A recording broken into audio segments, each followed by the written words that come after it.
Gauri Suryavanshi, S मराठीमध्ये आपलं स्वागत। वळूया आजच्या बातमीकडे। चंद्रपूर जिल्ह्यातील नागभीड तालुक्यातील बामहणी येथील संतप्त नागरिक व शाळकरी विद्यार्थ्यांच्या मार्फत रस्त्यावर उतरून बस थांबवण्यासाठी आंदोलन केले। नागभीडवरून 6 किलोमीटर असलेल्या नागपूर हायवेवर बामहणी वासियांनी खासदार महोदयांना पत्र देऊन गडचिरोली ब्रह्मपुरी आगारातील बसचा थांबा मंजूर करण्यात आलेला होता, परंतु चालक वाहक वारंवार सूचना देऊन सुद्धा बामहणी येथे साधारण व जलद बसेस थांबवित नव्हते।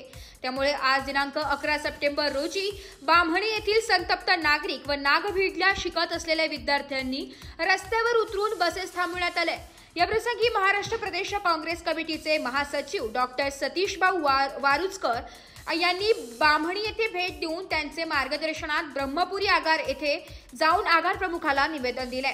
आगार प्रमुख यांनी मागण्यांची पूर्तता केली आहे। या प्रसंगी नागभीड तालुका काँग्रेस कमिटीचे अध्यक्ष प्रमोदजी चौधरी, काँग्रेस नेते अमृत शेंटे, महाराष्ट्र प्रदेश युवक काँग्रेस सहसचिव अमोल वानखेडे, संजय माकोडे, हरीश मुळे, चेतन भोयर, नितेश ठाकरे, विजय शेंटे, विद्यार्थी आशिष नरुले, विद्या शेंटे, सुचिता घ्यार, श्रद्धा भोयर, यश गायकवाड व बामहणी येथील बहुसंख्य विद्यार्थी उपस्थित होते।